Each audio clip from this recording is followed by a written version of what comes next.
Estamos aqui com mais um A Mãe Tá Off pra vocês, diretamente dos estúdios da Inexperiência. Comigo, Rubia Baricelli. E comigo, Paola Guaraná. Mas eu já aviso vocês que hoje tem visita no estúdio. O pessoal aqui da linha Blue tá aqui assistindo a gente. Então tá comprometida. Minha entrega hoje tá comprometida. Porque eu pareço assim, ó, boca aberta numa, tô tensa, tô tímida, Rúbia. Para, Paola! Tô Mas, tensa. ó, vocês que chegaram agora, nosso programa tá começando. Não esquece de se inscrever no nosso canal, avaliar a gente no Spotify, dar suas 5 estrelinhas.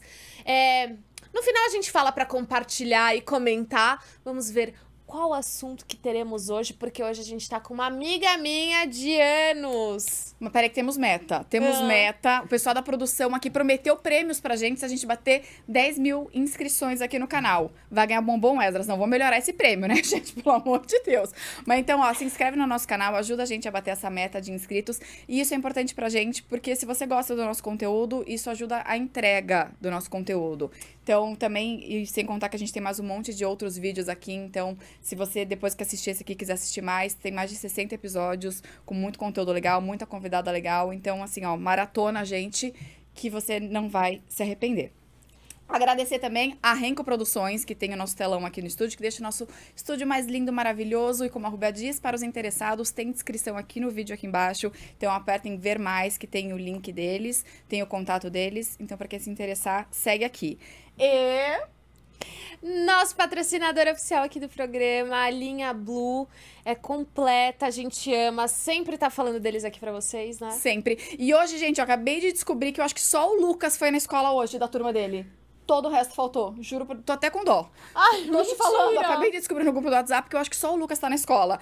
Todo o resto tá com gripe, tá resfriado. Tô falando sério. Então aqui, ó, mães da escola e além da escola, vamos garantir a linha Blue, que é uma linha completa pra gripe, resfriado, com eficácia comprovada, medicamentos fitoterápicos feitos de forma natural e recomendado por pediatras. Não tem o teu? Então garante, tem um QR Code aqui embaixo, acessa. Tem Drogaria São Paulo, tem no site da linha Blue, garante o seu e tenta passar por essa fase agora, ó, um pouquinho mais aliviada, né? O tempo tá demais, né? De 10 graus a 30, a gente tem que estar... Tá fácil, Tá fácil. tá fácil Só reduzir pro a temperatura. meteorologista tá fácil, porque pra gente, a gente sofre, né? A Heleninha tá sofrendo com catarro. Eu sempre dou... Pega aqui pra mim, amiga. Qual? O que eu sempre... o meu de sempre. Blue Mel Edera, que é pra aquela tosse produtiva, tosse com catarro, sabe? Ela fluidifica o catarro. É incrível, a pediatra da Helena recomendou. E a gente segue pra esse tempo em São Paulo, que a alergia tá bombando. E, Paula, quando você vai viajar com as suas crianças, você é uma pessoa precavida, que, por exemplo, faz uma mala, pensa dias e dias na mala, ou é uma pessoa mais prática, porque são 3, então Amor, assim... se eu vou, né? Se eu vou, porque muitas vezes eu paro, penso e falo, vou fazer o quê? A viagem, vamos... Gente, mas não, vamos me estressar em dólar, não. Vamos me estressar aqui em real mesmo. Por que eu vou passar perrengue em dólar? Então, assim, ó, pra mim já é puxado, gente. De verdade, eu não sei vocês, mas eu desisto muitas vezes de fazer programas e viagem com as crianças pelo perrengue que eu já me preocupo que vai acontecer. E se eu te contar que a convidada de hoje viaja com uma mala de 7 quilos? Não viaja. Não viaja. Não viaja, ela vai ter que me provar que ela viaja. É incrível. Hoje a gente tá aqui com ela. Karen, seja muito bem-vinda. Só não falei seu Obrigada. sobrenome porque eu não sei falar, cara. É como se escreve mesmo? Bussacarini. É, como se Bussacarini. escreve. Karen Bussacarini. E, ó, Já bananei tudo. Karen Bussacarini. Karen Bussacarini. Seja bem-vinda, Karen. Obrigada. Obrigada. Sim, Paola, eu viajei por 2 anos com 4 pessoas e uma mala de 7 quilos para cada um. Tá, Karen, deixa eu contextualizar aqui. A Karen é arquiteta, queria fazer medicina, né? Mas enfim, você conta essa história pra gente, é arquiteta. E decidiu, junto com seu marido, Patrick, Isso? e com os 2 filhos, com o Gustavo e com a Rafa, uma vida nômade. Primeiro, me explica qual é a diferença de uma vida nômade e de um grande mochilão, por exemplo. Olha, a vida nômade, diferente do turismo, que seria o mochilão, você vive a cultura do país. Então, você se preocupa em viver, em comer a comida que eles comem, sabe? Não ir só em pontos turísticos, mas tentar viver a cultura deles mesmos. E acho que essa é a grande diferença da vida nômade pro mochilão. Mas era um mochilão, não deixa de ser, porque era a mochila nas costas e pegava ônibus, trem, avião, low cost, barco, o que fosse necessário para chegar onde a gente quisesse. Mas Tá. você deixa, só um minuto, você deixa pra trás, por exemplo, sua casa, essas coisas. Você tinha um ponto fixo em São Paulo, e aí você deixa isso, tipo assim, vou vender a casa, vou vender carro ou não? Vou continuar a minha estabilidade ali, mas vou me aventurar. Foi uma loucura bem louca mesmo, assim. A gente fala que foi uma total irresponsabilidade, se for parar pra pensar, porque a gente vendeu tudo. Em 3 meses, a gente comprou um curso de como ser nômade, aprendemos, criamos um produto, testamos esse produto, vendeu, a gente vendeu tudo e foi embora com as crianças nas costas. Basicamente isso. Uau. Karen, eu acho que assim, né, quando a gente chegou até você, eu acho que óbvio que o que chama muita atenção é essa vida nômade. Tá certo falar vida nômade? Isso, tá. Essa vida nômade e, caramba, e essa coragem, né, de pegar as 2 crianças, pegar o marido e ir pro mundo, literalmente. Mas eu acho que a sua história tem até mais do que isso. Então, assim, só pra gente começar do começo, Sim. você teve também. Vamos começar ali da primeira vez que você teve meio que uma escolha entre maternidade e carreira, que você optou pela maternidade, né? E você sempre falou não, é que houve um podcast, e você falou lá que você era meio workaholic, que você curtia Sim. muito trabalhar e tal. Então, assim, conta pra gente, pra contextualizar um pouco a sua vida profissional, essa troca da medicina pela arquitetura, a sua mudança de Manaus pra São Paulo e a mudança, óbvio, de carreira para maternidade. Eu nasci em Manaus, morei lá até os 15 anos, e aí minha mãe veio para São Paulo por transferência de trabalho e eu tive que vir com ela, não foi uma escolha. Eu estava estudando para fazer medicina lá em Manaus, porque era muito mais fácil de entrar do que aqui. E aí, quando eu cheguei aqui, eu vi uma outra realidade, eu vi uma cidade enorme, muita concorrência na medicina e tal, e achei por bem escolher outra coisa, porque eu não queria... A real é essa, eu via amigos há 7 anos no cursinho, e eu falava, há 7 anos no cursinho, não é pra mim isso. Eu quero, no máximo, fazer um ano de cursinho, entrar na faculdade, sei lá. E aí eu escolhi uma outra coisa que eu gostava, que era arquitetura. Quando eu escolhi, eu não fazia ideia do que era arquitetura, porque eu achava que era, tipo, construir aqueles prédios lindos de Dubai, não sei o quê. E aí, depois, eu entrei e vi que tinha um universo muito grande, e amei esse universo. Comecei a trabalhar com shopping, com visual merchandising e tal, e amei. E eu sempre fui muito workaholic, mesmo quando eu não trabalhava, eu era muito dedicada a estudo e tal, meio nerd, né? Aquela pessoa nerd. E daí quando eu engravidei, eu sempre tive vontade de ser mãe, foi meu sonho sempre ter uma família e tal. Deixa eu te interromper, só uma pergunta. Eu, quando tava assistindo a sua entrevista, eu vi isso da transferência da sua mãe. O seu pai era médico. Sim. Eles eram casados? Já quando ela veio pra cá, não. Eles se separaram, tinha 5 anos. Porque uma coisa que me chama a atenção, eu falei, cara, quem hoje muda pela transferência da mãe, né? Normalmente assim, meu pai foi transferido e a gente se mudou e tal. Tá, mas então você morava com a sua mãe. Isso. Seu pai continuou em Manaus. Meu pai já estava em São Paulo. Tá, A já nossa tava família aqui. toda de São Paulo. Tá. Ele já tinha vindo antes, um pouco depois da separação deles, para cuidar da minha avó e tal. E aí, quando a gente veio, eu falei, não é isso que eu quero. Apesar de amar, eu falo que eu tenho o meu CRQM, que é quase médica. Porque eu já me formei em Grey's Anatomy, em Housing. Eu me formei nisso aí também, eu também. Então a gente é quase médica, né? Não sabia, vou usar mais CRQM, isso. Tá, isso. entendi. Tá, daí veio a maternidade. Isso. Aí, onde eu trabalhava na LG, uma multinacional, super assim, coreana, então não tinha muito espaço para ser mãe ali. E eu trabalhava muito de madrugada, porque trabalhava em shopping e tal. Eu comecei a olhar aquele cenário e falei assim, isso não vai encaixar na maternidade. Mas nunca pensei em parar de trabalhar. E aí, quando o Gustavo nasceu, eu olhei aquela carinha lá e falei, eu não consigo deixar ele 12 horas numa escolinha. E aí eu decidi, conversando com meu marido, que a gente ia abrir mão do meu trabalho para ficar em casa sendo mãe em tempo integral, né? Eu não parei para pensar como seria, se eu ia pirar, o que eu ia fazer. Eu só, assim como a vida nômade, eu só olhei pro que eu queria e eu fui. Sem pensar muito no que ia acontecer ali na sequência, assim. Daí, você disse que é uma consumidora de blogs. E você criou um blog, Sim. que é... Mamãe de casa. Que ali você postava... Tudo sobre a minha vida. Eu comecei o Mamãe de Casa pensando em fazer só memezinhos, que na época nem existia meme, né? Há 11 anos atrás. Mas fazer imagenzinhas para serem compartilhadas e tal. E aí, um dia eu postei a foto do Gustavo e aí bombou de curtidas, assim. Eu falei, acho que é isso que o pessoal gosta. Ainda nem existia Instagram nessa época, né? Tudo era mato, né? E aí, eu comecei a escrever sobre o meu dia a dia com ele, dificuldades, amamentação, os perrengues da amamentação, os perrengues de não conseguir dormir. Era mais, assim, uma terapia pra mim, sabe? Pra eu não pirar.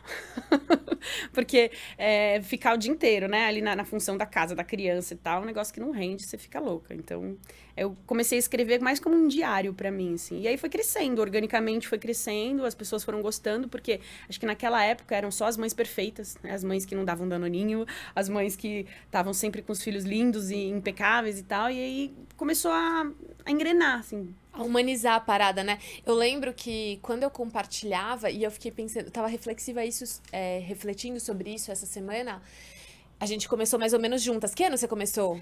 Em 2013. Eu comecei em 2014. Mas aí eu fui mãe mais tarde, né? Então, em 2016 que eu comecei, que o meu negócio segmentou pra maternidade. E eu fiquei pensando o quanto eu compartilhava aquilo também pra não me sentir sozinha, porque a solitude da maternidade, que a maternidade traz, assim, ela é forte, né? E eu lembro que eu compartilhava e as pessoas me respondiam, às vezes até se identificando com a situação e tal, mas aquilo era como se fosse a minha rede de apoio naquele momento, que eu não tinha como sair, que minhas amigas, né, era tipo, um ritmo diferente e tal. E aí eu fiquei pensando sobre isso, sabe, de compartilhar a e ser troca, uma né? da troca. É isso mesmo, porque...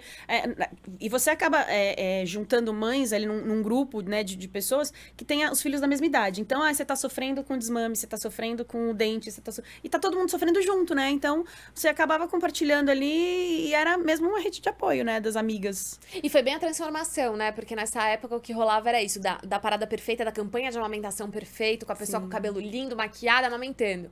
E aí na internet tinha, tipo, as mães que falavam a realidade do que tava acontecendo. Então, acho que você pegou esse gap também, tipo, bem do começo do que tava rolando. E aí você começou a compartilhar e que momento isso aí virou o seu negócio? Sabe que eu nem sei, foi tão fluido, Natural. assim, foi muito natural. De repente, eu vi uma marca grande me chamando pra fazer alguma coisa. Aí eu, tá, legal, mas eu não botava muita fé, né? Até que as coisas foram fluindo e quando eu vi, eu já era blogueira, né? Já era influenciadora. Acho que foi assim. Mas um ponto alto, eu acho que sempre foi isso, de mostrar a verdade. Mostrar sem florear, sem romantizar, né, que a gente fala. Mas também sem ser aquela coisa escrachada que depois o meu filho com 11 anos ia ler, ia ter vergonha, eu ia ficar com raiva. Então eu sempre tomei muito cuidado com... eu tava exausta da amamentação, o Gustavo mamava de 3 em 3 horas, assim, reloginho, até os 2 anos e meio.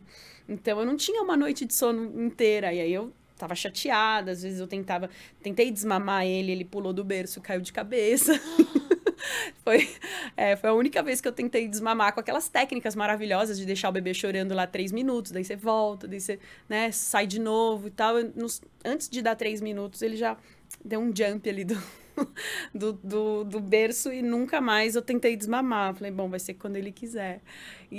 Inclusive, esse assunto foi um dos posts que mais rodou. Até hoje eu recebo mensagem, depois de 11 anos, de gente falando, como você desmamou? Porque foi um post que eu fiz sobre, acho que a frustração do desmame. Acho que até a Bebê Abril, né, da revista Abril, publicou também essa história, e aí até hoje eu recebo, gente, e aí, como é que foi esse desmame e tal? Eu falo, olha, não foi.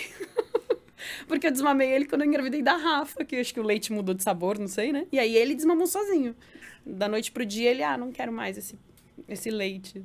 E é louco como a educação vai mudando, né? Porque eu lembro também, quando tinha, nessa época, na hora de estudar sobre educação de filhos e tal, tinha essa cultura de, tipo, deixa a criança esgoelando, fecha a porta do quarto que ela vai aprender. Tem eu ainda, falava, então, mas Tem ainda? Você Gente. pratica, Paola? Nunca pratiquei, mas tem ainda, gente. Mas é que naquela época era muito forte, como hoje educação positiva era. Naquela época era isso que se falava, tipo assim, Entendi. não era tipo assim... 12 horas de sono com 12 semanas de vida, né? É isso. Então era isso. Esse era o livro mais lido. O assunto era esse, assim, não era educação positiva. Hoje é educação positiva, que a gente ainda fala, tipo, também é irreal. Tipo, não dá 100% nem aqui nem ali, né, gente? O meio termo ali. Mas isso eu lembro que eles falavam muito. E eu falava, cara, eu não tenho coragem de deixar, tipo...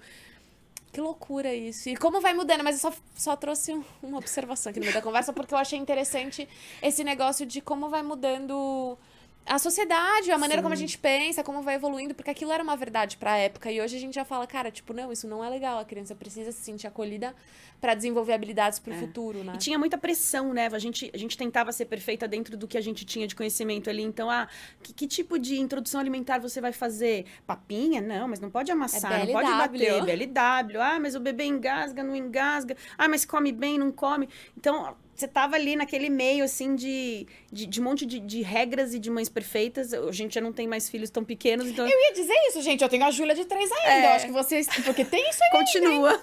Continua, gente. Ok. Tá. Pra mim isso é nostálgico. evoluiu. Graças a Deus. Agora meus B.O. Mas são é por outros. isso, porque mudou o tipo de conteúdo que talvez vocês estão consumindo com as crianças mais velhas. Mas isso tem. Tanto isso de sono, de deixar chorar. É que hoje, é o que você falou, hoje tem um outro lado, né, do acolhimento, do carinho, que criança precisa de colo, que é muito mais o que eu acredito, Sim. Paola, particularmente falando. Mas ainda existe esses cursos que falam, que ensinam, né, enfim. Dormir. Mas você chegou a receber uma proposta pra voltar pro trabalho. Sim. E em algum momento isso falou, ai, caramba, Foi uma sacanagem. Porque eu tava esperando uma promoção antes de estar grávida. E já tava há bastante tempo na empresa, quase 6 anos. Tinha uma promoção ali pra chegar. E aí, quando eu engravidei, eu falei pra minha chefe. E ela falou assim, não fala. Esconde, vamos segurar até tua promoção sair. Senão ela não vai sair. E aí, a gente foi segurando. Quando eu tava com 5 meses, eu só usava vestidos enormes, assim. Já eu falei, eu não consigo mais esconder, eu preciso falar. Tá bom, fala. Aí falamos, enfim, a promoção não saiu. Eu saí de licença maternidade. E aí, na licença, eu já decidi que eu ia deixar o trabalho e tal. Daí, quando eu deixei, acho que 2 meses depois, a minha chefe me ligou e falou, então, sabe aquela promoção? Saiu. Você quer voltar? Eu preciso muito de você e tal. Eu falei, agora não. Gostei disso aqui. Aí, eu não quis voltar. E aí, eu deixei a vida fluir ali com o blog e tal, mas eu não queria mais voltar. Eu não conseguia me imaginar fora de casa, assim, com ele sendo cuidado por outra pessoa. Eu era muito controladora. Ainda sou, né? Quem não? Mães controladoras, né? Não é? Mas pra você, por exemplo, a gente tava falando agora só desse conteúdo que ainda existe, mas que a gente não consome tanto. A Ju Ferraz teve um programa que ela veio aqui, da TPM, Sim. sabe? Uhum. E ela falou uma coisa que, assim, que é isso. Pra mim, assim, qual foi a fase mais difícil até agora pra você da maternidade? Eu te pergunto isso porque a gente tá falando sobre isso, sobre educação e tal. E pra mim, é educar. Cara, é muito mais difícil do que a amamentação, do que o bico pendurado, do que qualquer coisa, do que o parto, qualquer coisa. Eu acho que a resposta certa pra isso, Ru, é a atual. Sempre é atual, é verdade. Porque, primeiro que assim, filho é igual a um jogo de videogame. A próxima fase é sempre mais difícil que a anterior. Não tem.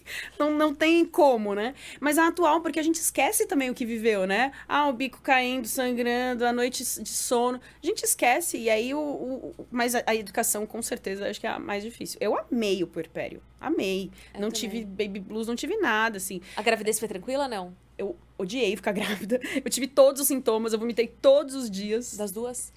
Da Rafa, eu vomitei até os 4 meses só, assim, todos os dias. Mas o Gustavo foram as 38 semanas vomitando. Caramba. Então, eu não curti ficar grávida. Tanto que, assim, se eu tivesse outro filho, eu pensaria 2 vezes por causa da questão da gravidez. Parto, eu teria 10 partos normais, não tem problema nenhum. Agora, a gravidez foi chata. Mas passa, né? Também é uma coisa que você esquece. Mas essa coisa da fase é isso. Acho que a educação é a mais difícil, porque você tá criando um ser humaninho ali. Pensante, né? Hoje tá diferente também. E aí a Paula vai concordar comigo que você acha que você criou você já sabe como faz. Daí você vai lá e copy-paste. Daí você, opa, não dá certo. Sim, né? com outras personalidades, outras vontades. É diferente cada um. A Mica Rocha fala isso, né? Ela fala, cara, eu sou uma mãe pra cada filho, porque cada um precisa de uma coisa, cada um tem a sua própria condição. Tal. Já porque a gente já é uma mãe pra cada filho, porque já aprendeu o que podia, o que não podia fazer, o que fez de errado, né? Eu falo que a Rafa é muito sortuda, porque ela recebeu uma mãe muito melhor que o Gustavo, né? Eu aprendi mais sobre educação positiva, sobre o não e tal, com o Gustavo. A Rafa já pegou outra versão, então ele sofreu um pouquinho mais na minha mão. E vai ser pra sempre assim, né? Porque ele sempre vai ser o primeiro. Em todas as fases ele vai ser o primeiro. Então vai ser teu teste ali da primeira vez. Falando do Gustavo, o Gustavo foi diagnosticado. Fiquei um pouco confusa. Foi difícil. Porque, assim, você demorou um tempo pra esse diagnóstico de fato vir, né? Sim. Hoje, o Gustavo, ele é diagnosticado com superdotação, é isso? Isso. Mas como é que foi esse processo? Como é que foi essa descoberta? Ele era uma criança extremamente agitada, levada pra caramba, subia em tudo. Ele não conseguia ouvir um não. Ele não conseguia respeitar um não sem que ele entendesse o porquê que ele tava fazendo aquilo. Então, se ele tivesse aqui, filho, não pega naquele potinho ali pra ele ia lá e pegava. Agora, se eu falasse, filho, não pega naquele potinho porque tá ali pra câmera pegar. Ah, daí ele entendia. Só que demorou pra entender que funcionava desse jeito, né? Então, ele era uma criança muito agitada. Aquela criança que hoje seria a hiperativa. Aí, a gente começou a ir atrás de terapia ocupacional e tal, pra entender o porquê que ele tava sendo, assim, tão agitado. E uma das consultas com uma neuropediatra, ela falou que provavelmente ele era autista, mas que só ia descobrir isso lá pra frente, lá pros 7 anos e tal. Isso falando há 11 anos atrás, que mudou completamente muitos conceitos e tal, também é uma coisa importante de pontuar. E aí, eu não conseguia aceitar aquilo, porque quando eu recebi o diagnóstico, o pré-diagnóstico, eu comecei a estudar muito sobre autismo, e naquela época não fazia sentido, porque tinha os pilares, crianças autistas não conseguiam brincar de forma funcional com os brinquedos, não conseguia imaginar, faz de conta e tal.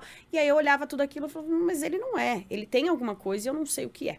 E aí a gente foi atrás e tal, foi um momento que eu fiquei muito mal, fiquei assim, quase depressiva, porque eu entrei num hiperfoco de eu preciso descobrir o que ele tem. Eu quero saber o que é isso. Tanto que no Instagram eu chamava até de jeitinho Gustavo de ser, né? Uma hashtag que é bem... tem bastante conteúdo nela, porque eu sempre falava muito das dificuldades que a gente tinha. Ele tinha questões sensoriais, principalmente. E que atrapalhavam as questões sociais também. Então, assim, ele ficava um pouquinho com um grupo de crianças, mas daqui a pouco ele já se dispersava e ia andar pro outro lado e tal. Vivia meio que no mundo da lua, mas não... Ao mesmo tempo, ele tinha muita atenção em muitas coisas, ele gostava de conversar, ele olhava no olho, assim, então tinha muita coisa que não encaixava no autismo. E aí, quando eu tava, assim, já cansada dessa busca e tal, ele fez uma avaliação com a terapeuta ocupacional e atestou transtorno de processamento sensorial, que eu nunca tinha ouvido falar. Não fazia ideia de que isso existia e tal. Quando eu fui atrás, eu descobri que era uma diferença no cérebro, uma neurodivergência, que ele nasceu com aquilo. E aí explicava muita coisa. Explicava por que ele não deixava cortar a unha, por que ele não gostava de lavar o cabelo. E aí ele começou a fazer as terapias no consultório. E aí, 3 meses depois de fazer as terapias ocupacionais, a terapeuta voltou pra gente e falou assim, olha, eu tô preocupada aqui porque ele parou de evoluir, eu não consigo mais evoluir. Eu vou refazer os testes com ele. Isso com quantos anos? 3,5. A Rafa era bebezinha. Aí, quando ele refez os testes, ela falou assim, olha, ele saiu do transtorno. Nos testes aqui, ele não é mais... Não tem mais esse transtorno, só que o transtorno não tem cura. Então, o que tá acontecendo, né? Não sei. E a gente, logo depois, a gente resolveu viajar pelo mundo e tal. Eu desisti, falei assim, quer saber, chega. Porque eu tava tão cansada disso. Meu marido achava que eu era louca, porque só eu pensava nisso, só falava disso. E aí, a gente seguiu, foi viajar e tal. Na viagem, ele ficou ótimo, né? Quando a gente foi viajar nômade pelo mundo. Ficou, assim, incrível, não deu trabalho nenhum, por essa coisa de quebrar rotina o tempo todo e tal. E zero acompanhamento durante a viagem? Zero acompanhamento. Eu já tava quase aceitando o autismo, pra falar a verdade. Falei, vai ver isso. E tá bom. E aí, quando a gente voltou pro Brasil, já tava ali com 7 anos, ele já tava na hora de fazer a tal da avaliação neuropsicológica, que hoje se faz muito mais cedo, não se faz aos 7, dá pra fazer antes. E aí a gente fez, e aí eles descartaram autismo, descartaram TDAH e descobriram a superdotação. Que a gente fala diagnóstico, mas ela não é um transtorno, não é uma doença, nem sei dizer o que é exatamente, mas o QI acima da média. Uma característica. Uma característica, vamos, isso, boa. Mas é uma neurodivergência. E a gente ficou muito surpreso, porque eu nunca imaginei que ele fosse superdotado. Pra mim, superdotado era aquela estereotipia do gênio indomável, né? Então, pois é, tipo assim, quando chegou esse... Não é diagnóstico, mas quando chegou essa informação pra você, você falou, beleza, tem um Einstein em casa. Como é que é? Porque, assim, eu ouvindo o seu podcast, que era com o seu marido, né? Então, assim, veio uma percepção pra mim desse lance, do tipo, cara, ser um superdotado, não vou ter esse tipo de problema. Gente, eu não vou ter que estudar com meu filho, ele vai me ensinar as coisas, quando eu não souber... Pergunto pra minha pequena enciclopédia, e não é, né? Tipo, na verdade, vocês falaram ali na conversa que tem outras camadas Sim. que são mais difíceis, né? Tem uma carga emocional muito grande, tem um perfeccionismo, tem um nível de ansiedade, uma predisposição à depressão. Então, são coisas que a gente não se preocupa até receber essa informação. Fala, pô, legal, superdotado, QI super alto e tal, mas aí... E essa outra bagagem, essa bagagem pesada, né? E aí a gente tem que lidar com isso diariamente, porque quando a gente aprende a lidar com um problema, já vem outro diferente, né? Só voltando à questão da TO, por que ele saiu do diagnóstico do transtorno, depois ele fez de novo a avaliação, depois agora com 8 anos, e aí ele voltou para o transtorno de processamento sensorial. O que acontece? Ele consegue entender a logística da avaliação e ele consegue dar as respostas certas. Então, lá atrás, ele já burlou o sistema. Ele tinha o transtorno de processamento sensorial, mas ele entendeu o que ele precisava responder e aí ele respondia certo e aí ele saiu do transtorno. Então, lá atrás, a gente já estava vendo essa superdotação, esse entendimento aí das coisas, porque ele fez de novo agora com 7, 8 anos. Ele voltou a fazer terapia, entrou no transtorno, fez 1 ano de terapia, reavaliaram e aí entenderam que ele estava ali burlando o sistema de novo. Como é que você educa uma criança assim que sabe burlar o sistema, Karen? Não sei. Falando sério. Eu tô aprendendo. É muito difícil. Ele tem um pensamento muito rígido. Aqui, na curiosidade, estamos falando que tipo de inteligência, por exemplo? A cognitiva, a Então, mas eu digo assim, na emocional. prática, por exemplo, assim, no seu dia a dia, que tipo de inteligência que ele traz que você fala, caramba, cara, você tem 7 anos. E em algum momento você pescou essa inteligência e falou, gente, isso aqui não condiz com a idade dele não, hein? Não, porque eu sempre achei que ele só era muito esperto, um bebê muito esperto. Tá. Com 2 anos e meio, ele falava os planetas do sistema solar, o que... Ah, Karen, mas pera um pouquinho, Karen. Eu não sabia. Era a primeira criança da família, a primeira criança dos amigos, e eu ensinava essas coisas pra ele. Então, eu Aprendeu ensinava ele a aprender. É um rápido. papagaio, né? Tipo isso. Então, eu achava que era isso, não fazia ideia, não fazia ideia. Hoje, com a Rafa, a gente também descobriu a superdotação dela, é diferente da dele. Ela também é? Ela Isso também tem alguma coisa genética, Genética, assim? é. Ah. Provavelmente meu pai e meu sogro são. Tá. Eu falo provavelmente porque a gente não avaliou eles, mas o olhar dá Pelas pra... características. Ela é completamente diferente dele. Ela não tem a memória que ele tem. Ela não tem a visão espacial que ele tem pra quebra-cabeça, por exemplo. Mas ela tem o social, ela consegue tirar o que ela quiser, de quem ela quiser. Ela consegue conversar e manipular as pessoas. A gente tá trabalhando isso para ser de forma positiva, né? Porque isso é uma ferramenta que você pode levar para o mal também. Mas ela consegue tudo o que ela quer. Então, diferente dele, ela também tem, mas ela não é do cognitivo. Ele já é bom em matemática, em química, em ciências, a memória. Como que funciona o cérebro do superdotado? É como se fosse inteligência artificial. Você vai dando informações do que você quer, do que você precisa, e eles vão armazenando ali. Aí chega uma hora, uma aula de alguma matéria que ele nunca viu. A professora vai lá e fala. Ele resgata aquilo dentro da cabeça dele de uma vez que ele assistiu em algum... Ele fala assim, mãe, isso aqui funciona assim, assim, assim. Daí você fala, filho, onde que você aprendeu isso? No episódio 70 da temporada 7 do desenho tal. Aí você fala, cara, como assim? E aí ele sabe, você vai lá, é isso. Então, a memória dele é muito fotográfica. E o que isso implica, por exemplo, na vida acadêmica dele? Muito tédio na escola. Aí tem Hoje que eles adiantar estão- ele, tem que Então. adiantar de turma, você teve que tomar alguma Hoje eles medida estão com quantos drástica, anos? assim? Ele vai fazer 11 semana que vem e a Rafa tá com 8. Tá. Eles estão na mesma série, na série certa. Ele tá no 5º ano e ela tá no 2º.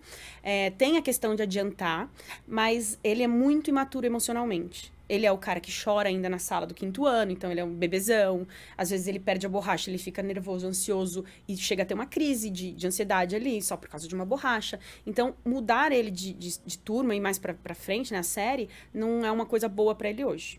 Então, ainda a gente não faz isso. O que a gente faz é tentar fornecer mais informações e mais conteúdo para ele, deixar as coisas mais difíceis para ele se desafiar. Mas já teve vezes na aula de inglês, ele é fluente em inglês por causa da nossa viagem, que ele chegou com a mão toda furada no lápis. Ele apontava o lápis e furava porque era muito entediante. Imagina uma criança fluente em inglês ter que ficar numa sala de 4º, 5º ano Na aula aprendendo. de inglês. aprendendo o verbo to be. Então, Mas aí, por exemplo, na hora de escolher a escola, escolher até médicos, eu acho, você tem essa preocupação? sim, o terapeuta, a terapeuta ocupacional, a psicóloga, todas elas têm que ser pessoas que tenham visão do superdotado. Porque senão você acaba perdendo a linha ali. Senão acaba acontecendo o que aconteceu com a outra TO, que também não foi culpa dela, porque a gente nem tinha essa informação e diagnóstico. Foi Mas passada ele pra trás. É. Ele estava há um ano fazendo terapia ocupacional e estava tudo ótimo. A equipe estava super feliz que acompanhava ele, até que um dia numa festinha de carnaval ali com várias crianças, a equipe olhou e falou assim, pô, mas ele não está interagindo socialmente, sustentando como a gente achava que ele estava. Então, ele também estava enrolando a equipe ali para entregar o que eles queriam. Então, é o tempo todo assim, você tem que estar muito atento a isso. E a escola também, o tempo inteiro. A professora precisa ter mais tato ali para entender a hora que ele tá ficando nervoso, que ele tá ficando irritado. Ele tem passe livre, como diz lá na sala de aula, que ele pode levantar e ir ao banheiro, levantar e beber água para dar uma respirada, quando ele vê que ele tá muito cansado ali do conteúdo ficar, né? Sempre repetindo, daí ele tem esse passe livre de poder dar uma volta. E superdotação é comum ou é raro? É muito mais comum do que se imagina. Eu consigo ver várias crianças, assim, perto de mim, que tem ali um QI acima da média, às vezes, porque tem os graus. Tá. Tem o QI acima da média, tem o superior, altas habilidades e superdotação. Superdotação é o último. Ali tem o gênio ainda, depois da superdotação, que não é o caso do meu filho. Tem o gênio, que eu acho que tem algumas crianças aqui no Brasil que são, mas é muito mais comum do que se imagina. Eu consigo ver várias crianças em volta de mim que falam, cara, essa criança aqui tem ali... A gente fica com o olho, né, mais apurado. E teve uma mãe que falou pra você do Gustavo num parquinho. Que eles estavam brincando, e daí ela falou pra você, né? Olha, eu acho que seu filho talvez tenha o que o meu filho tem e tal. E vocês nem eram amigas.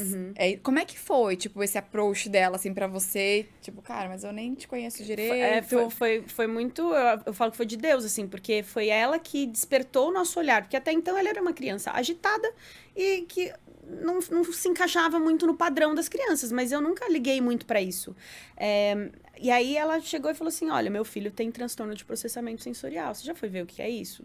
Não. Eu falei, dá uma olhada e tal. E foi aí que eu comecei a ir atrás, e fui atrás da terapeuta ocupacional, e que a gente entendeu que ele tinha alguma coisa ali. A partir dali que a gente falou assim, não é neurotípico. Que as pessoas falam, não é normal, né? Tem E você levou numa boa o toque dela? Porque às vezes tem mãe que fala, eita, mas não se mete aqui não, hein? Sim, porque eu tinha essa busca. Eu conseguia enxergar que ele tinha alguma coisa diferente, mas eu não sabia o que era. Mas me doeu muito quando eu li que era um negócio que não tinha cura, não tinha tratamento, que era aquilo que ele ia viver pro resto da vida com aquilo. E não tem tratamento? Você não faz, por exemplo, ele continua na TO, essas coisas? Sim. Ah, tá. Terapias eu acho que é pra vida inteira. Tá. TO é mais, assim, por uma questão social. Eu acho que depois vai evoluir só pra uma psicóloga e tal. Mas precisa, porque ele precisa aprender a viver socialmente com os desafios novos. Então, hoje o desafio era ter mais amiguinhos dentro da sala de aula. Agora, em julho, ele veio com um questionamento falando, mãe, ninguém gosta de mim na sala. Se eu for ou não for, não tanto faz. Eu não tenho amigos, eu não falo com ninguém. E a gente, coração de mãe, fica desesperado. Fala, poxa, ele vai todos os dias, passa 4, 5 horas lá. E sente isso, né? Porque nunca foi um questionamento dele. Parecia que ele vivia, tipo, tá bom, tanto faz se eu tenho amigos ou não. Mas parece que bateu a pré-adolescência ali e ele começou a se reconhecer, entender e tal. E aí, agora, a gente tem feito um trabalho em casa pra trazer os amigos pra dentro de casa, pra ele ser um cara mais legal. Porque ele é um amigo chato, eu falo isso pra ele. Porque ele é um cara extremamente rígido nas regras. Então, ele tava jogando Uno com os amigos. Ele viu alguém roubando, ele deu um piti. Não pode roubar, porque isso é ladrão, né? E eu falo, cara... Ou então, uma outra situação, uma mãe dando bronca num amiguinho dele.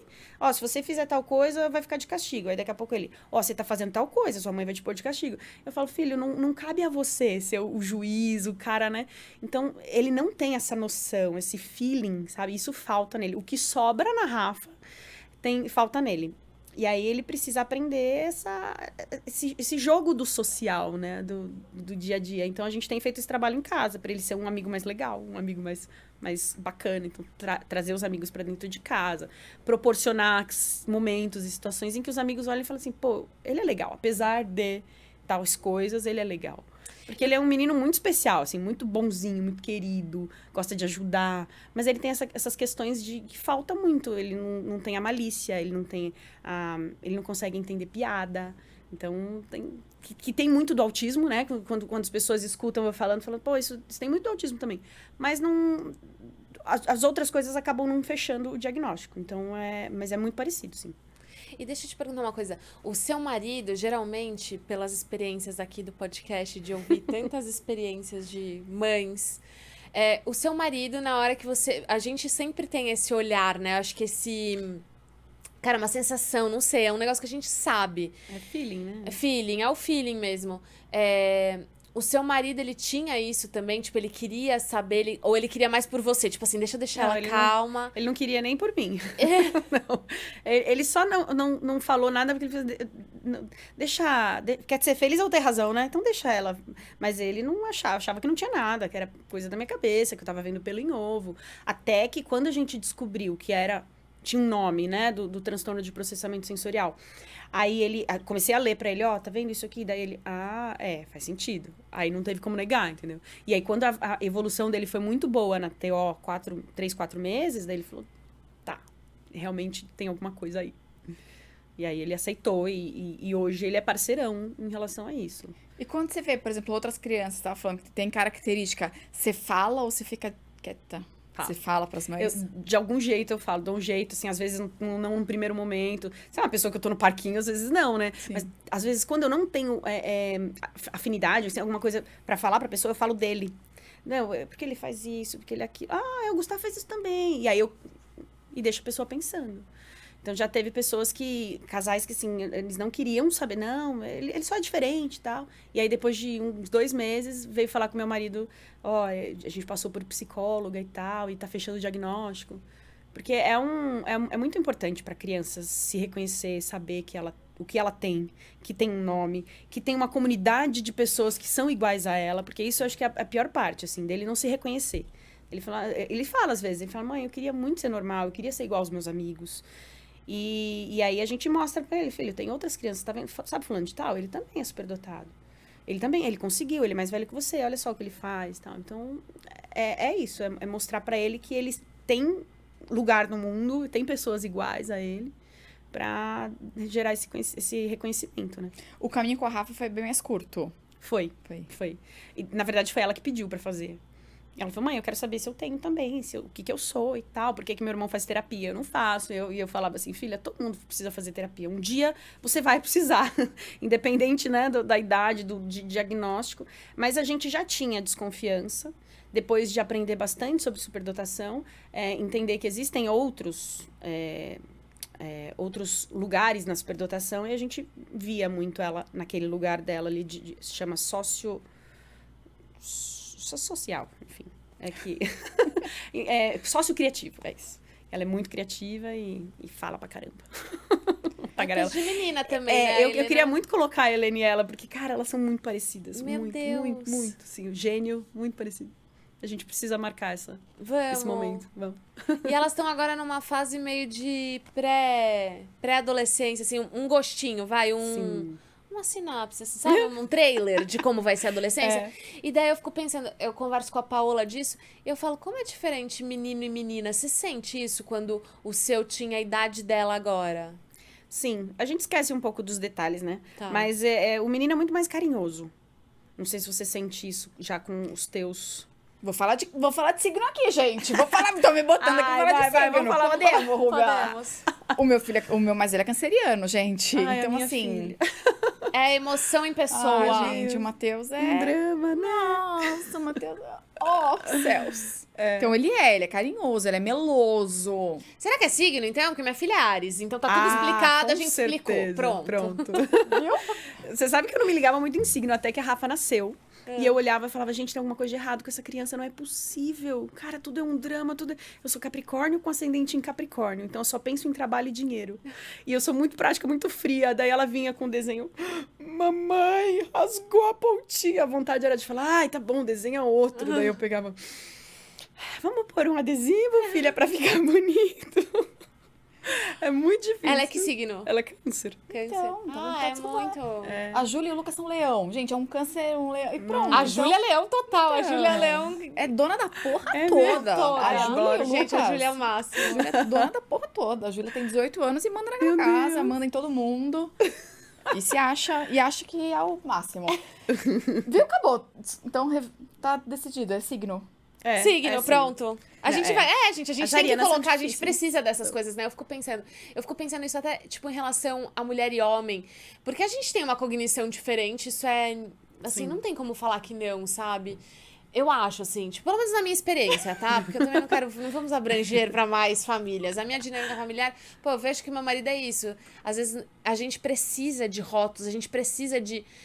falar o que tem pra isso, pra ir atrás, pra poder... Pra eles, tipo, não, se tiver, vai, depois sabe, vai sim. deixando, Sim, tipo... sim. Eu não sei porque eu comecei esse papo. Ela só sempre, queria criticar o marido, só um pouquinho, assim. Ela sempre Porque manda, assim. se eu não dou uma indireta aqui pro Henrique, não faz... Tadinho. É porque eu gosto de saber se ele tá assistindo. Ah, ok. Aí à noite ele já reclama. Exatamente. Entendi. Se você chega em casa e ele tá com cara feia, é porque assistiu. É isso. Vamos pra viagem. Sim. E aí, falaram, vamos arrumar aqui uns BOzinhos e vamos viajar. A vida tá muito simples. Como é que foi isso? Essa Olha, decisão de, tipo, vamos viajar ao mundo. eu sempre quis morar fora. Sempre foi um sonho. Quero morar nos Estados Unidos. Né? Eu odiava a Europa, não conseguia nem imaginar. Falava, eu não gosto de museu, então por que eu vou pra lá? Museu, coisa velha, antiga, eu não gostava. E aí eu queria muito morar fora. Meu irmão mora na Austrália já tem mais de 20 anos, acho que é, por aí. Ele é mais velho ou mais novo? Mais velho. Tá. Então, eu queria muito morar lá também, eu só queria ir. Eu tenho essa coisa, assim, de eu quero ir, quero mudar, eu adoro mudança. Você que falou que gosta de mudança, né? Eu Mudar amo, de casa, eu amo. adoro mudar também. Aí, bom, surgiu essa oportunidade, esse assunto de nomadismo e tal. Eu lembro que um dia meu marido chegou com um computador e falou, olha só esse cara. Foi o primeiro cara que começou a falar de nomadismo.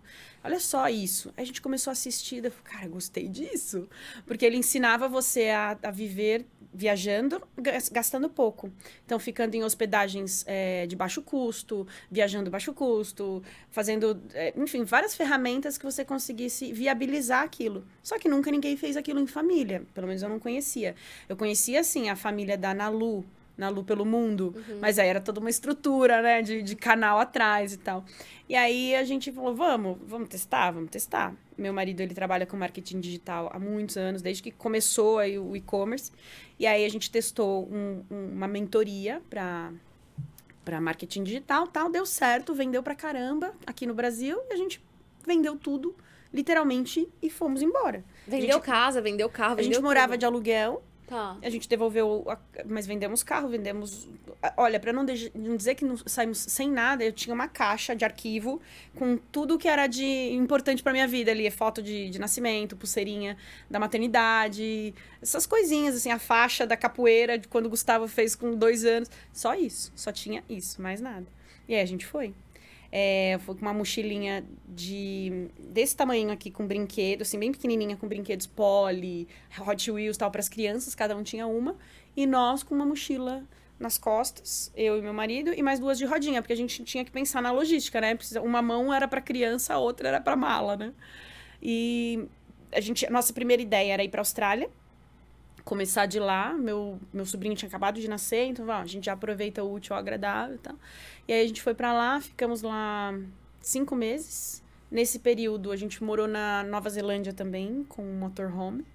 Foi uma experiência fantástica, assim. Quem não foi ainda pra Nova Zelândia tem que ir, porque parece que é uma parte do planeta intocado pelo homem. É incrível. E com criança, legal? Eu fui quando eu era criança. É muito legal. É. A experiência do motorhome foi muito legal. Tá. Não foi um motorhome que vocês estão imaginando, aquela casa enorme e tal. Foi um carrinho de hot dog pequenininho, que tinha 2 camas em cima, quase no teto, e embaixo abaixava os bancos e dormia lá no banco, né? E foi muito divertido, assim, foi muito gostoso. Muitos perrengues.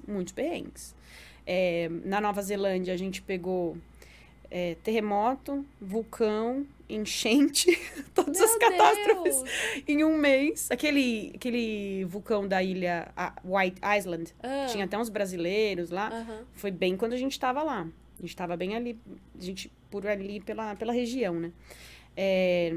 Tem uma série e um documentário sobre, não tem? Tem, Tem. sim, é muito legal. Fala bastante detalhes e tal. Na Austrália, a gente pegou o maior incêndio lá a queima, né, das florestas, da história.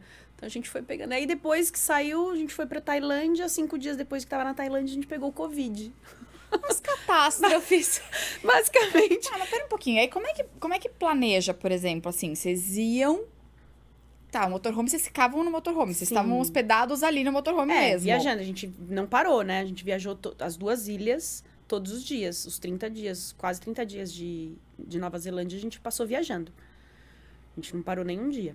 Mas eu acho que você tá falando assim, prática, por exemplo, seguro viagem, tipo, plano Minha de filha, saúde. nem cheguei nisso, nem pensei. Pra mim tem tanta coisa antes. Gente, pra mim tem assim... A gente planejou um roteiro na nossa cabeça. Você cabeça. foi muito além. Tipo, nem lembrei de seguro viagem. Mas é importante, a gente tinha. É, porque tem que ter, né? Não tô Porque pronta, se você... não tô pronta pra ir, não vou. Não, a Paula desiste de uma... Não, eu acho muito engraçado. Eu mandei mensagem ontem pra você, né? Eu falei assim, gente, eu amo a Paula. Ela tinha planejado uma viagem. A gente ia gravar com uma pessoa que ela queria muito trazer. Ela não ia estar aqui. E aí eu falei, pá, tipo, você já me cobriu uma vez que eu não consegui, eu posso gravar. Paola controladora, mas assim, nível hard. Aí a Paula mandou mensagem. Ru, eu vou... Você vai conseguir mesmo tal dia? Eu falei, vou. Aí eu falei, mas você vai me deixar sozinha? Não é essa Paola que eu gosto. Eu gosto da Paola controladora. Ela, não, cancelei tudo. Porque pra ela é tudo mais prático, assim. Tá aqui é muito mais prático. Fechar as crianças é mais prático. Não vou viajar, passar perrengue em dólar. Não, passo em reais. Tá adorei ótimo. Mas, gente, mudança, eu não mudo nem o prato. Juro por Deus. Eu não mudo nem o prato do restaurante. Eu vou no restaurante, Jura? pedir prato X. Nossa. É bom. Cara, é a vida inteira indo naquele restaurante comendo aquele prato. Você faz terapia? Deveria. Ai. Não, mas eu acho que você tem que fazer o que Pode você... ser, gente. Exato. Você tem que ser o que você se sente confortável. Gente, segurança pra mim é tudo nessa É. vida. Tipo assim, admiro muito, mas assim, pegar a galera, largar tudo pra trás. Mas você sabe que é uma Gente, falsa segurança, eu né? choro quando veio do carro. Todo o controle que você acha que você tem da vida é tudo Exatamente. falso. Ah, Cara, você você Esse é o pensa, ponto. Rúbia. Amor, Esse é o ponto.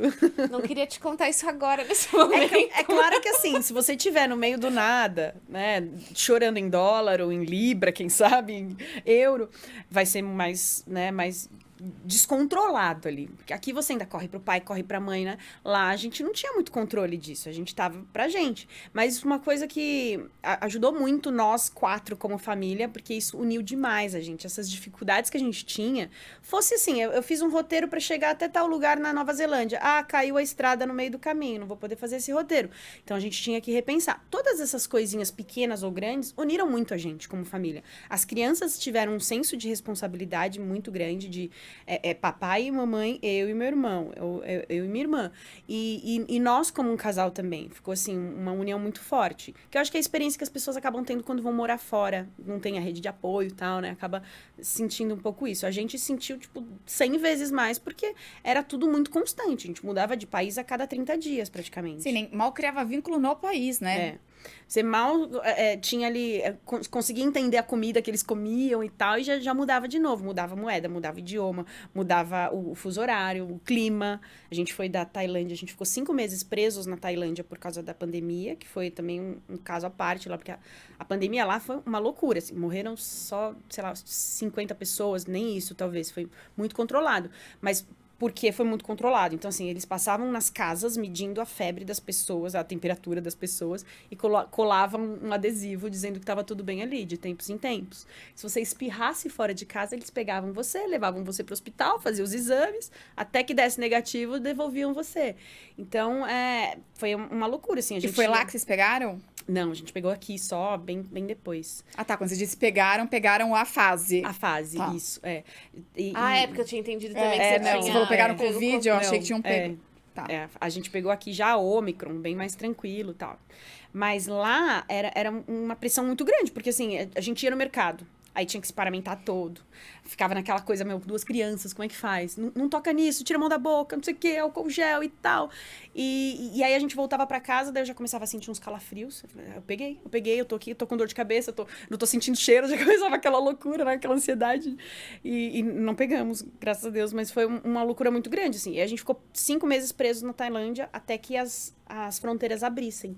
E de lá a gente foi pra Escócia, porque foi o país que aceitava alguém da Ásia e que tivesse aberto.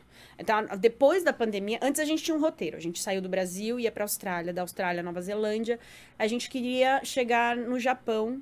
A gente ia fazer ali o Sudeste Asiático e tal, ia chegar no Japão para as Olimpíadas. Nosso plano era esse. E de lá a gente ia ver se ia pra Rússia, se ia pra África. Tinha meio que um roteiro assim, a gente ia seguindo o mapa o que fosse mais barato de passagem, né? Mas depois da pandemia, a gente ia aonde aceitavam a gente, né? Então, a gente foi pra Escócia, ficamos lá 1 mês, aí depois fomos pra Nova Zelândia, pra Inglaterra, mais 1 mês. E como que eram os trâmites de, tipo, mudança de dinheiro? Assim, vocês passavam mal? Porque a gente, às vezes, come uma comida diferente, né? Principalmente em criança e tal. Eu penso que isso deve ter sido uma experiência, se não a mais rica que seus filhos vão ter pra poder contar e terem vivenciado. Mas tem esse outro lado também, Sim. né? Como é que era isso? Cara, eu vou falar que assim, a gente não ficou doente. Nesse tempo, não teve uma febre. Foi muito abençoado por Deus. A gente tinha o seguro saúde, o seguro nômade, que era o seguro viagem. Você ia colocando os países que você ia e o período que você ia ficar, e ele ia adequando lá o valor e tal. Nunca precisamos usar, graças a Deus. A Rafa, uma vez, ela caiu das costas do Gustavo brincando, bateu a cabeça no móvel, cortou aqui no meio da pandemia. A gente estava em Bangkok, na Tailândia. E aí eu olhei aquilo, filha de médica, já entende mais ou menos, eu olhei aquilo e falei assim, eu não vou nem mandar. Aquele cursinho de Grey's Anatomy que a Exato. gente já tinha feito, Exato. ok? Eu falei, não vou nem mandar uma foto pro meu pai de como tá, porque eu sei que ele vai falar, precisa dar ponto. E eu não vou levar minha filha pro hospital, em pleno Covid, na Tailândia, que eu não sei a língua deles. A gente acha que eles falam inglês, mas eles não falam, não. Só se comunica, assim, né? Aí eu fui, apertei, colou, com a graça da mãe aqui, colou a cabeça. Foi um corte pequenininho e tal, mas era um corte que daria uns 2 pontinhos ali, né? Essa foi a única vez assim, que a gente tomou um baita susto. De saúde, né? Falando de saúde, porque as outras todas coisas... quando a gente saiu, você perguntou de dinheiro, tudo, né? Quando a gente saiu da Tailândia, a gente foi pra Escócia. Chegando lá, o dinheiro acabou. Mas como assim acabou? Acabou. A gente tinha dinheiro na conta, a gente tinha planejado pegar dinheiro nas casas de câmbio em Bangkok, não tinha, tudo fechado, porque era Covid. Aí a gente chegou no aeroporto na Escócia, também tudo fechado, não tinha uma alma viva dentro do aeroporto. Tipo, chegou o nosso voo, fecharam as portas, cidade, vai embora. E aí a gente foi tentar tirar pelo caixa eletrônico mesmo, tipo, paga uma taxa absurda, mas pelo menos você tem uma grana ali, né? E não tinha dinheiro naquela conta, deu pau no cartão, e era uma sexta-feira à tarde, não tinha como resolver. Naquela época, por incrível que pareça, a gente nem tá há tanto tempo assim, né? Mas não tinha Pix, né? Não existia o Pix ainda. Pra eu fazer uma transferência, porque eu tinha dinheiro no Brasil, mas eu não tinha dinheiro na minha conta internacional. Pra eu fazer uma transferência internacional, levava 2 dias úteis. Eu tava na sexta-feira à tarde. Então, eu não tinha o que fazer. Mas isso foi, tipo, uma falta de planejamento ou deu ruim porque... Foi os dois. Tá. Foi os dois. Deu ruim com o banco, um dos cartões, a gente acho que andava com 2. E também uma falta de planejamento, da gente olhar e falar assim, eu preciso do dinheiro aqui, nesse cartão, pro próximo destino, né?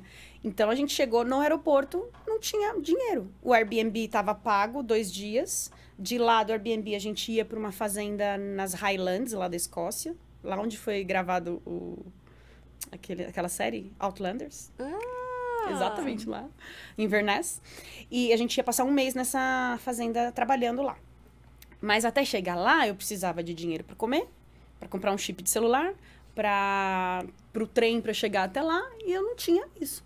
Então, a gente estava no aeroporto. A última transação que o cartão permitiu fazer foi num Uber, que levou a gente até o Airbnb. Mas a gente chegou lá, já era noite, as crianças estavam meio dormindo e tal, botamos elas na cama e ficamos. E agora? O que a gente faz? A gente não tem dinheiro. Amanhã eles vão acordar com fome, não tem o que fazer. E a gente entrou em pânico. E eu comecei a entrar nos sites de homeless para procurar lugares que distribuíam comida de graça para, sei lá, eu tava em desespero, total desespero, eu não sabia o que fazer. E aí eu não encontrava nada, eu encontrava, tipo, tem uma igreja não sei aonde que dá café da manhã no domingo, tem uma outra que dá jantar na quinta-feira. Eu falava, não, gente, eu preciso para amanhã. E as crianças eram super chatas para comer e tal, então... Aí eu lembro que eu passei aquela noite orando, a noite inteira, assim, não conseguia dormir. E aí, quando o sol nasceu, eu peguei a minha roupa, tava muito frio, eu coloquei nossos passaportes, cartões, tudo no bolso. E falei, eu vou conseguir comida, não sei como, mas eu vou. E aí ele ficou com as crianças no apartamento e eu saí. Mas era 5 da manhã ainda, porque amanhecia muito cedo, porque era começo de verão lá, sei lá.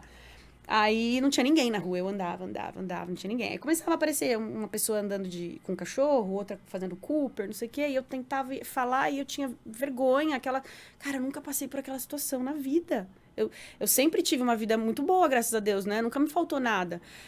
E aí começa aquela culpa, aquele desespero de falar assim, gente, por que eu fiz isso com os meus filhos? Eles não precisavam passar por isso. Era assim, um negócio horrível. E aí eu falava com um, não posso ajudar. Que é o que a gente faz aqui hoje, né? E aí eu falava com outro. Chegou uma hora, eu já tava andando há quase uma hora, assim, eu comecei a olhar nos lixos. Eu não posso voltar para casa sem comida. E eu comecei a olhar nas latas de lixo, e ao mesmo tempo eu falava, eu não posso levar lixo para os meus filhos comerem. E o desespero tava enorme, assim. Aí eu passei na frente de, tipo, uma tabacaria, uma revistaria, sei lá, tinha um cara fumando ali na frente, e eu já tinha um discurso na minha mente. Eu mostrava a passagem. Acabei de chegar, cheguei ontem, mostrava os cartões internacionais, mostrava o passaporte. Quando eu mostrava o passaporte, estava escrito Brasil, a pessoa já dava uns 3 passos para trás, né? Eu falava, calma, eu não vim do Brasil, porque aqui tava muito feio, né, a coisa. E aí, a única pessoa que escutou ali a minha história e tal, e eu nem falava inglês, tá? Eu saiu ali e consegui. Aí ele ficou meio assim, né? Meio puto com a história. Daí espera aí um pouquinho. E entrou. Aí entrou, daqui a pouco ele saiu com uma nota de 20 libras. Entregou na minha mão, falei, ele falou, agora você atravessa a rua, senta ali naquela calçada e espera aquele mercadinho abrir. Era tipo um mercadinho mais barato, assim, uma cooperativa. Aí eu falei, tá bom. E eu tava destruída, né? Tava destruída. Não sei como é que eu tava conseguindo falar. Aí eu sentei ali, fiquei só chorando e pensando em tudo, por que eu fiz isso e tal, as besteiras, né, que a gente faz na vida. Minha vida era tão boa, das crianças, não sei o quê. E aí, nisso, chegaram 2 caras muito sujos, fedendo xixi. Assim, aqui a gente falaria que eram mendigos, mas moradores de rua, né? Mas eles eram viciados, depois a gente conversou ali, eles moravam ali por perto, só que como eles eram viciados em droga, eles não podiam voltar para casa drogados. Então eles ficavam na rua dias usando as drogas e aí voltavam para casa pros pais e tal. Esse era o contexto deles. Aí um deles chegou perto de mim e falou assim, posso perguntar que horas são? Eu tava com o celular na mão, né? Daí eu olhei, daí eu falei, tá. Aí daqui a pouco ele voltou de novo, posso perguntar, o que você tá fazendo aqui? Porque eu tava super bem vestida, um sobretudo lindo, não sei o quê, e tava lá chorando com o celular na mão, né? E aí eu comecei a contar a nossa história. Mostrei o meu Instagram, falei, a gente é família nômade e tal. Aconteceu isso, não sei o quê. E ele ficou super interessado no que a gente fazia e tal. Daqui a pouco ele sumiu. E o outro cara que tava muito mais alto que ele, ficou ali do meu lado. Quando ele voltou com uma nota de 50 libras na mão. Eu nem vi que tinha um caixa eletrônico ali do lado, né? E ele entregou assim pra mim e falou assim, pode ficar, você me devolve quando você puder. E, nossa, aquilo ali pra mim, eu comecei a chorar, eu abracei ele, eu falei, quero que se dane com o Covid. Abracei ele, falei, obrigada e tal. Entrei lá no mercado quando abriu, comprei... Eu esqueci a máscara, eu tava tão nervosa pra sair que eu esqueci a máscara. A hora que eu fui entrar no mercado, não podia entrar. Aí ele olhou pra mim, ele tirou a máscara do rosto dele e me entregou. Aí eu falei, ai Deus, eu não cheguei até aqui pra pegar Covid agora. Aí tá bom, eu coloquei a máscara, entrei, comprei umas coisinhas, assim, bem básico, tipo, um macarrão, um molho de tomate, uma caixinha de morango e pão, que lá era tudo muito baratinho, né? E saí, devolvi a máscara pra ele, agradeci, a gente trocou o Facebook, depois eu paguei, tá, gente? Não tô devendo. Não tô Você devendo. pagou? Paguei, Eu quero paguei. saber, depois me conta o momento que... Eu paguei 2 semanas depois. Um amigo meu da Inglaterra, a gente já tinha acertado as nossas contas e tal. Aí o meu amigo da Inglaterra fez uma transferência pra ele, porque era mais fácil o banco deles, né? E aí eu dei o dinheiro físico pro meu amigo. Então, não tô devendo a ninguém na Escócia. E você sabe você tem contato com eles ainda? Contato não de falar, mas tipo, você Ele- tem alguma ligação ainda por rede social, alguma coisa? A gente tinha o Facebook, mas ele excluiu a conta dele, então eu não tenho mais. Hoje eu não tenho mais. Eu não lembro nem o nome dele. Nossa. Mas eu falo que foi um anjo. Porque da pessoa que eu menos esperava, a pessoa que provavelmente eu desviaria o caminho se eu tivesse nas minhas condições normais, né? E foi a pessoa que me deu um dinheiro pra eu conseguir. Eu fiquei com aquele dinheiro até a gente chegar na fazenda. E aí depois, quando a gente estava na fazenda, mais tranquilo, a gente conseguiu acertar as nossas contas. Já era segunda-feira, tal, a gente conseguiu acertar tudo. Mas foi um perrengue que, assim, mudou a nossa vida como família. As crianças entenderam um pouco, porque eu cheguei em casa com sacolas na mão e chorando muito, e eu contei o que tinha acontecido e tal.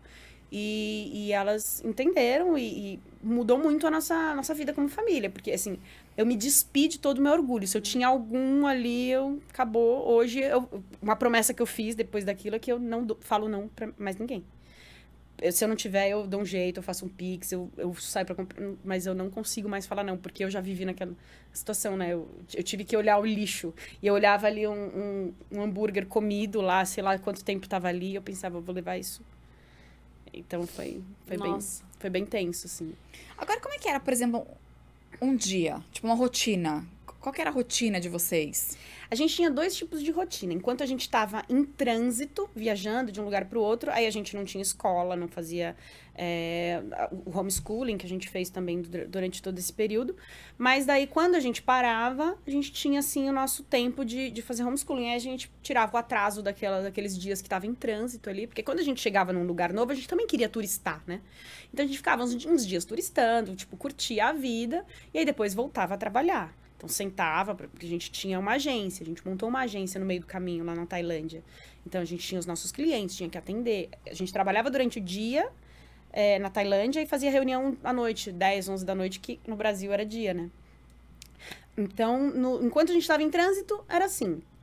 Não fazia nada, só curtia. E aí, quando tava no dia a dia, a gente cozinhava dentro de casa, a gente trabalhava como qualquer home office faz no dia a dia. Mas tem o agravante das crianças estarem dentro. Sim. E com poucos E com recursos. homeschooling, Com homeschooling, com poucos recursos, né? Não tinha brinquedo, não Com tinha Hot Wheels priminha. ou outra, uma Polly ou outra. Tipo isso. O homeschooling, ele foi muito tranquilo, porque eu não sabia na época, mas o Gustavo aprendia muito fácil, né? Então, fazia um pouquinho ali, ele já aprendia. Eu fazia bilíngue, então, enquanto eu ensinava português, eu ensinava inglês também para ele, né? A mesma matéria, então foi bem tranquilo. A Rafa, ela só foi pegando por osmose mesmo, porque ela tinha 3 anos, fez 4 na Tailândia, daí eu não fazia, né? Mas era assim, essa era a nossa rotina. Quando a gente trabalhava nas fazendas, ou a gente trabalhou numa fazenda na Escócia e uma fazenda na Itália.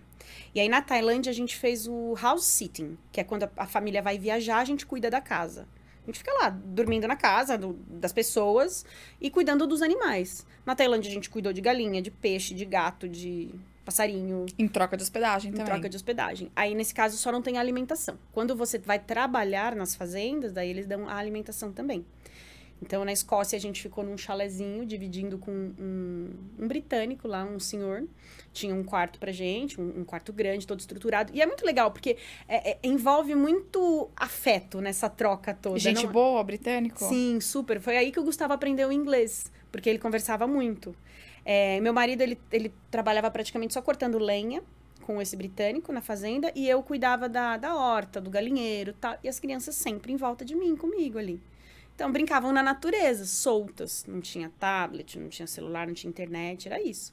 E era muito gostoso, porque dava um trabalho ali de você ficar olhando a criança e tal, mas ao mesmo tempo você estava num lugar que era seguro, que não tinha nenhum perigo, né?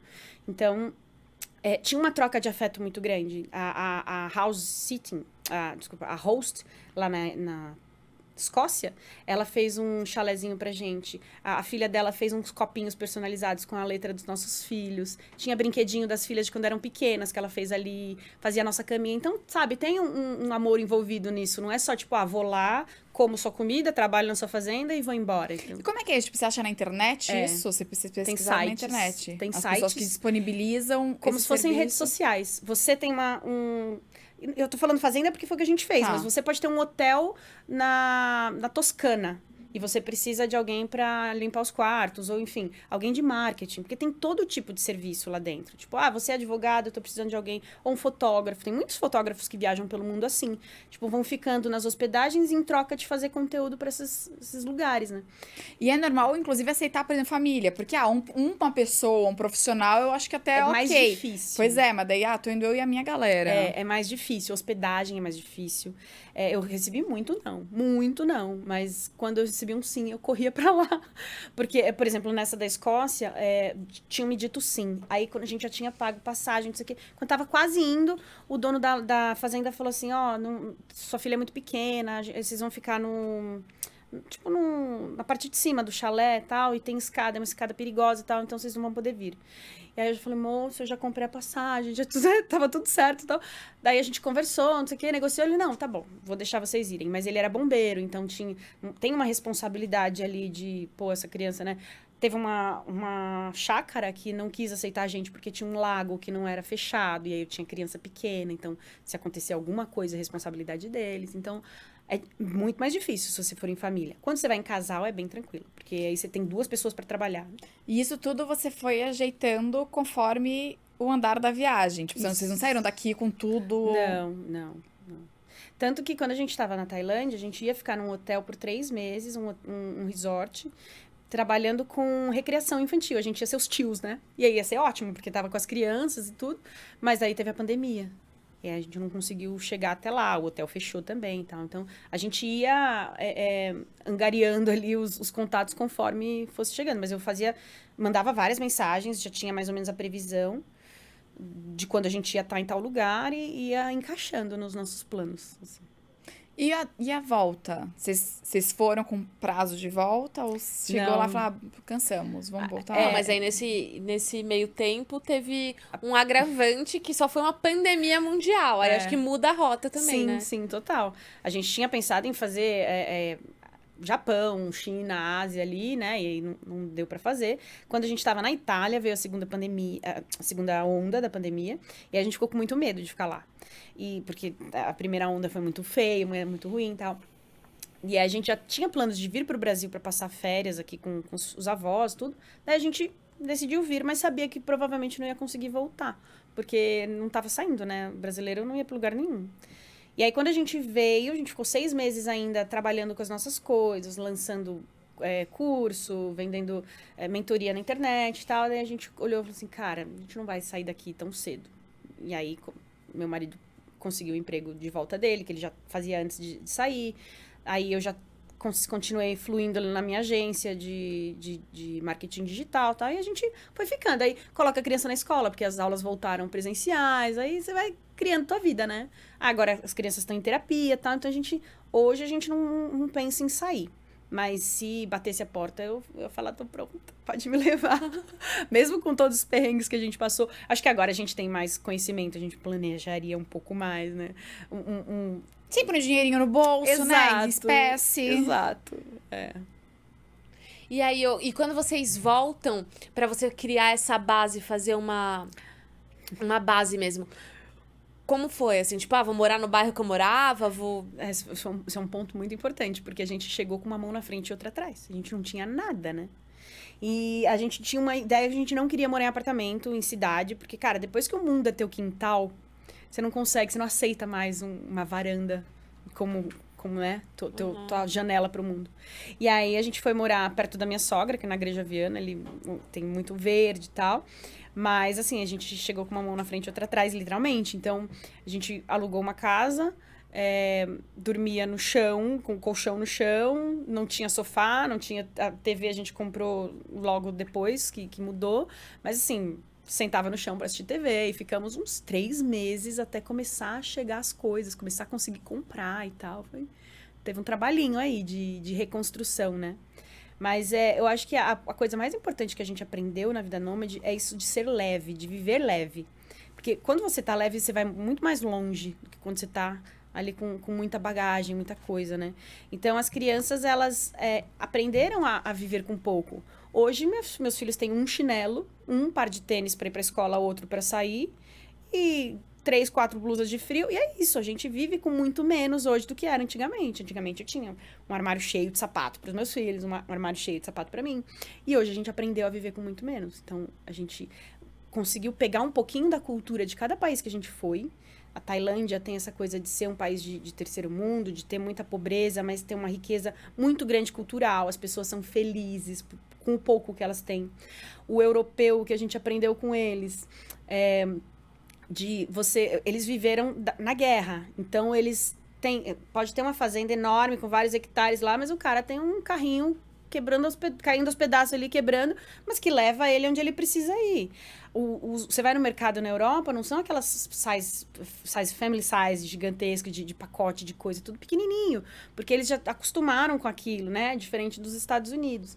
Então, cada lugar que a gente foi, a gente pegou um pouquinho da cultura e aprendeu com aquilo e trouxe para nossa vida. E como eram vocês antes de ir? Porque agora o que eu fiquei intrigada era assim, vocês trabalhavam, multinacional, não sei o quê. Você vai de uma maneira consciente, tipo, abrir mão de tudo pra fazer isso, pra viver um sonho, pra viver realidades, culturas diferentes, que sabe que isso vai agregar e não tem nem o que falar, é indiscutível. Mas aí vocês vivem de uma outra maneira ou vocês já pensavam assim?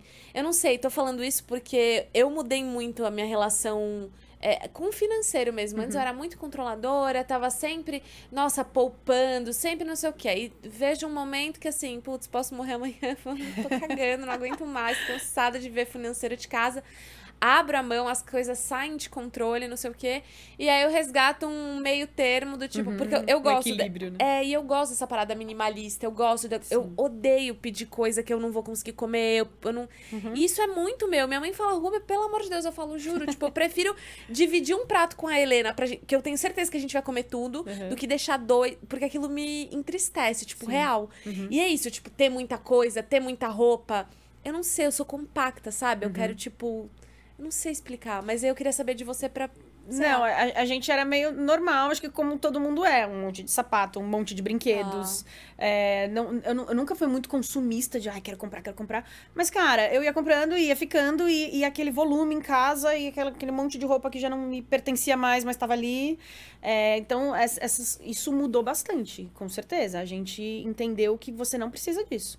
A gente era muito mais irresponsável financeiramente falando, antigamente. E depois de tudo o que aconteceu e de ver como as pessoas viviam nos países que a gente passou e de entender o que era realmente importante. Cara, é importante você ter raízes. Engraçado, né? Que é um nômade falando de raízes. Mas é importante você ter onde voltar. Isso foi uma coisa que valorizou muito também a gente, a família.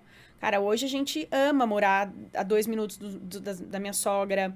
A gente ama ter fim de semana passar com meu pai. Coisas que a gente morava do lado e não valorizava, sabe? Então, essas coisas mudaram bastante. A forma da gente ver a vida e viver. E isso foi muito legal, porque as crianças cresceram vivendo isso já, né? Então, elas não tiveram essa quebra. Elas tinham muita fartura de brinquedo, de coisinha, porque a gente, como influenciadora, ganha coisa pra caramba, né? Chega 3, 4 mochilas em janeiro, você fala, meu Deus, o que eu faço com tudo isso, né? Mas aí elas cresceram entendendo que, cara, é aquilo. Então, hoje elas estão, desde que elas chegaram no Brasil com a mesma mochila, e não pedem em janeiro mochilas novas. Então, assim, isso que foi muito legal. Elas não pedem as coisas, elas entendem na cabecinha delas que aquilo é o que elas precisam para viver. E não querem mais do que aquilo. Então, não sei, incrustou ali na raiz deles isso, esse estilo de vida. E é maluco pensar sobre isso, porque eu fico pensando, eu também gosto desse negócio... Tipo, sei lá, putz, da mesma mochila vai... Sabe? Porque eu acho que sei lá, você cria, a gente não tem mais apreço a nada, né? As coisas são muito voláteis e, tipo, hoje é feito pra quebrar mesmo. Tipo, antigamente você fazia um armário, durava, cara, a vida inteira. Muito louco. Tá, gostei desse papo. Tá achando até que dá, entendeu? Tô achando até que dá pra viajar nesse... Paula, vamos fazer um negócio. Quando você for viajar, Cuidado que vai... me chama na sua casa que eu te ajuda a fazer a mala. Você vai ver que Mas você eu não já precisa de falei tudo aqui, isso. cara, o problema não sou eu, o problema Não é é? meu marido. Então a gente não chama ele pra viagem. Mas é que ele paga a viagem, aí ele vai ter que estar indo, ele vai ter que estar Entendi, indo, entendi. entendeu? Ele é o financeiro. Ele é o financeiro. Mas ele a gente vai viajar, sei lá, vai passar 3 dias no hotel. Ah, é um sapato por período, Ah, entendeu? não. Tipo, pras crianças. Não, mas a gente já falou tá. isso. Não, pras crianças. Achei que era pra ele. Eu ia falar também, pô, dá pra dar uma Não. economizada aí no espaço da mala, né? Vamos, pra É ele um chinelo também. e um Pra ele tênis. também. É, eu sou muito mais prática, assim, que ele. Nesse sentido, eu sou. Mas é um desapego a muita coisa, né? É um desapego à família, né? Não que, largou, mas, cara, é um desapego à família, né? É um desapego aos bens materiais, é um desapego ao comodismo, ali, ao conforto. É um processo que eu acho que, cara, não, é impossível você voltar igual você foi, é óbvio, né? E até porque você quer a transformação num processo desse, imagino eu, né? A gente nem foi em busca de transformação, a gente foi em busca de aventura. A transformação veio de presente, assim. Não tem como você Não, voltar não tem. Não tem. não transformado, né? Mas é isso. E eu lembro que, assim, as pessoas, quando a gente viajava, elas falavam, nossa, eu queria muito ter a coragem de vocês, queria muito ter coragem de largar tudo, e sempre falavam de coragem, de coragem.